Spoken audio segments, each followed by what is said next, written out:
when we look at the world, it does sometimes seem to be quite an unjust place, doesn't it? You know, and we ask ourselves the question sometimes: why do bad things seem to happen to good people, and vice versa? Why do good things seem to happen to bad people sometimes?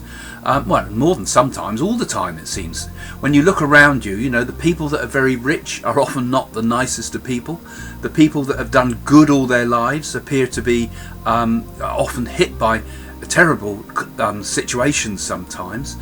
And it makes you wonder, you know, what is it behind all this, you know?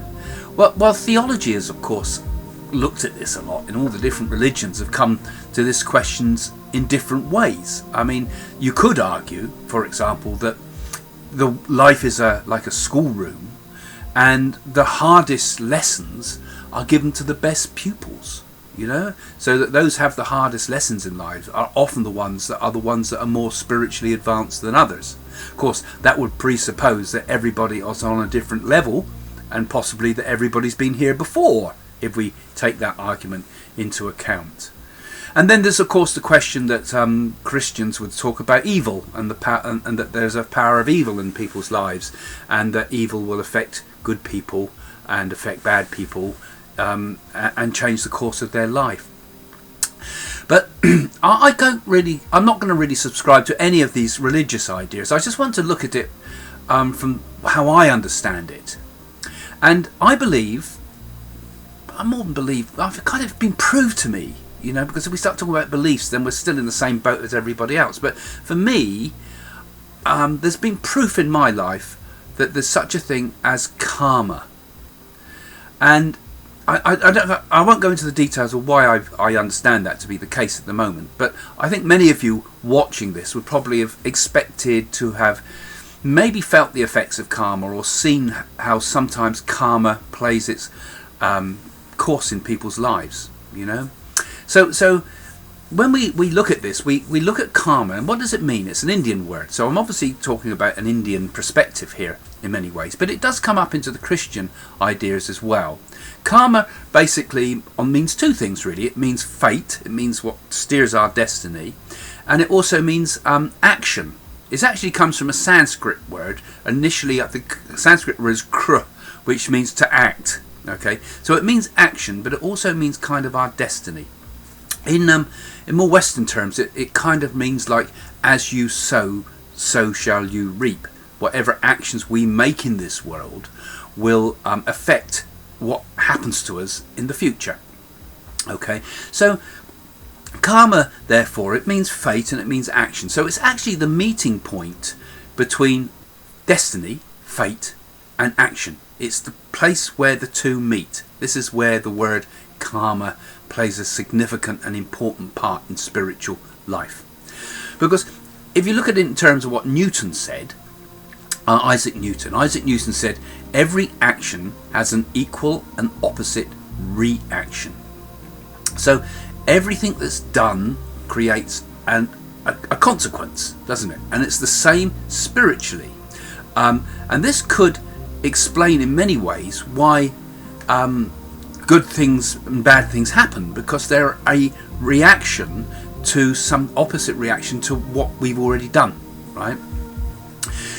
So if we do something negative, it comes back to us, right? And we do something good, it comes back to us. That's the spiritual teaching behind this same idea, that every spiritual action we do has an equal opposite reaction on our life. So everything we do affects the course of our destiny and fate. So this is where fate and action are kind of intertwined. But different actions have different reaction times. Now this is kind of quite important, because karma is kind of divided into three sections, really. There's first of all, there's the Sanchitta Karma, which is like the storehouse from all our past lives. It's all the unresolved stuff that's there that we carry forward into this life. And if you think about the potential of how many previous lives we might have had, if you, like me, believe that we've evolved spiritually, just through various different animal kingdoms until we finally meet human form, then we carry an awful lot of good and bad karma with us into this life. So that whole storehouse is called the Sanchitta Karma. And this is obviously interacting with our life now. And so we are also creating karma in this life now. And that's called the Prarabdha Karma, right? And this is like our present life actions. And also, there's also the effect that's happening in our life at this point in time. So our body itself is part of a Prarabdha Karma, okay? It's like part of the, this is our karma. Our body is also our karma, right? We've created this through past lives, you know. So it's no matter of, it's not a matter of, in spiritual terms, it's not just about the DNA. It's that the spirit has chosen the perfect womb to fit in with the accumulated karma from previous lives, right? Similarly, the astrology is the same. The astrology will also show our previous karma. And then we'll also have future karma, which is called the Agami Karma, which is like our future actions based on what we've done now. So the things we're doing now will drive us to do future actions. So all these karmas are working upon each other like a continual flow. You know, the karma from the past, the karma from the present, and the karma we do in the future drives our life and drives what will happen to us. And it gives us the feeling also that perhaps that fate is therefore inescapable, because we're on an endless flow of karmic flow from actions we've done in the past that we can't escape, actions that we're doing now that will affect future things, and therefore we're on this, sometimes the karmic way suggests that fate, like I say, is completely inescapable. But we also have kind of a free will as well, you know. And so that we do have a certain ability to change the way this flow of karma works. So just looking back at that karma again, so some karma can be like instant, like the karma of jabbing a knife into our hand, for example, would be instant. We would feel that immediately, so we get the karmic effect immediately. And the karmic effect of doing so, that's that instant karma, right? But then we also experience in our life other forms of karma that take a little bit longer to happen. Sort of like, so if we overeat, for example, we might be fine when we've eaten, but later, 4 or 5 hours later, we might feel the effects of that bad action within the effect of indigestion. Or other things make a long time to come into fruition, such as planting a seed. It might take a long time for an oak, an acorn to grow into an oak tree, you know. So all this karma is unfolding at different speeds, and this is the karma that's come from the past and coming into our life now. So things may flower unexpectedly, and bad things may happen to us unexpectedly based upon this unfolding of karma from before. But karma basically catches up with us at different times. That's the idea behind this. How can we change it, you know? Is there any way that we can escape this endless process of karma? Well, firstly, obviously, we have a certain amount of control over the current conditions in our lives. Any actions that we are doing now that are positive, anything that we are doing that is spiritually good, will affect our future karma and the whole process ahead, because we have this thing called free will, which some think's a complete illusion, but there's certainly this sense of having free will. Whether free will is determined from our previous karma or not is another question. But whatever the case, we do seem to have this ability of free will. We have the ability to make the choice. So we are sent upon a map, which is our life, and every point we see a turning points, don't you? We come to forks in the road, and we can choose whether to take this path or that path. We can choose to do what we intuitively know to be a good thing, like hurt someone, or a bad thing, like hurt. Sorry, wrong way round. No wonder I've been making mistakes. We have the choice to make a good choice or a bad choice based upon hurting and harming and things like that, you know. So we have this ability of free will, and this is the key, I think, to changing our karmic destiny. Because when we do a good action, we wipe out many, many negative actions from the past. It has a very powerful effect. In fact, a good action has more energy to it than a negative one.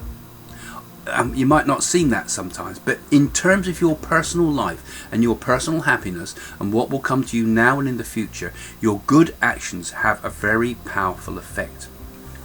And particularly when our actions become part of the divine plan, because you've got to think about, why are we here in the first place? What is all this? What is everything we see around us? What is it all? Think about it. It's all part of what we call the universe, but the universe is a conscious thing. I like to think of everything as being God, as it were. Me, the world, everything is all evolving. It's like a dream of God. Everything that we're in is the dream of the universe, and we are part of that. We are part of that awakening of the universe, as it were. So the most powerful thing that there is that divine plan. Because we always think of our karma in terms of our personal problem, don't we? But all we are is one story in that great book of existence, And our story, once it aligns with the divinity, as it were, can completely change. So what I'm saying is, the closer we come to this idea that some call surrender to God, but I don't think of God as something separate, you see. I see God as me and you and all of us, and all of it is all God. But once we accept kind of like the universe's natural, well, maybe to think of the universe as the great mother, really, that it's something that will never harm you, and wants no pain for you. Once we surrender to that, then I think all the negative karma wipes away. Because here and in the next life, we wipe away the karma that we carry through us by living as close as we can to the divine. And the way we do that is through in two ways, really, I think. Externally, by helping people, by doing good things, by being kind, by being nice people, by helping others, by sometimes doing things that might be detrimental to ourselves but might help another person. All those type of charitable plus good actions just in normal day-to-day life. And that takes a lot of self-training, because none of us are perfect, are we? We all make mistakes and we still do horrible things when we think, oh, why did I do that? Why did I say that? You still have that. We're all weak, but we can all still at least take a conscious effort to start to do those things and live in a more spiritual way. And I think even more importantly is the work we do inwardly. Because although that's not making such an effect upon the world, it is making a big effect upon ourselves, and with it through the universe, with it through the actual consciousness of things. So when we do our divine work, as it were, our divine inner work, when we do our meditations, we might even do yoga too, because that's clearing it's still an external thing in many ways because it's of the body, but that clears karma in the body. But more importantly, when we do our inner sadhana, when we do our inner meditations, when we do, for example, the great inner processes, the Kriya Yoga, for example, the Kundalini cleansing of the spine, or even deeper than that, when we go into the great depths of our soul and we find that great inner peace, we find that place where there is what they call samadhi, that the eternal state, the state that is everywhere and everything all at once, that eternal peace, that eternal love, that eternal existence, that ever newness of the wonder of the inner world. When we find that, we throw everything into the spiritual fire, as it were, and that becomes so dominant, such a strong precedent, that the actual karma we carry in our lives becomes like nothing. It becomes like dust that is blown away, because the power of that force within us is so strong that it can wipe anything in our lives that may be negative or positive. It just wipes it all away, because it all becomes part of that divine plan, as it were. So that's my understanding, as we as individuals can change our destiny. And also by doing this, we also change the destiny of all those around us.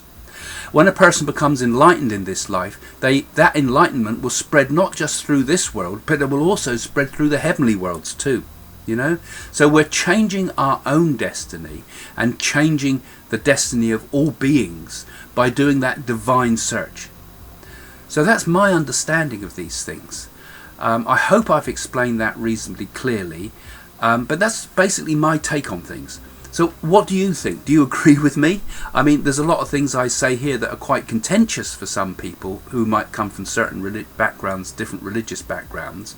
But, you know, like I say, it's about how we understand this idea of God, you know, not God as some man in the sky type thing or some being that's looking over us, but part of one process that we are part of, the raising of universal consciousness, the oneness of things. Anyway, there's a lot there, so I hope you enjoyed that, and also do have a look at some of my books, because I write about these type of things quite a lot, and in my book God is Everywhere is a good one, actually a new one that I've written recently. You might enjoy that. And Messages from the Universe, another one of my books that talks about a lot of these ideas. So yeah, have a look at those and watch my movie too, please, Mystic Journey to India, where I go to India to clear my karma, and that was quite an experience and quite an important part of my life. Anyway, hope you enjoyed that. See you next time. Oh, and don't forget to follow this channel by clicking that little bell at the bottom there. Okay, see you next time. Bye for now. Check out our website for more stuff. You can book psychic readings with us and find out about our public events, or watch our fantastic movie called Mystic Journey to India. It's a mind-boggling adventure that's now showing on Amazon Prime. And if you want to learn more, you can find out about my books and courses. Check out Messages from the Universe that reveals the ancient secrets of existence, or read my book called Psychic School to discover and enhance your own psychic skills. Or how about What to Do When You're Dead, my book about the afterlife and what it's like. All this plus lots more, lots of new articles and videos, all on my fascinating website.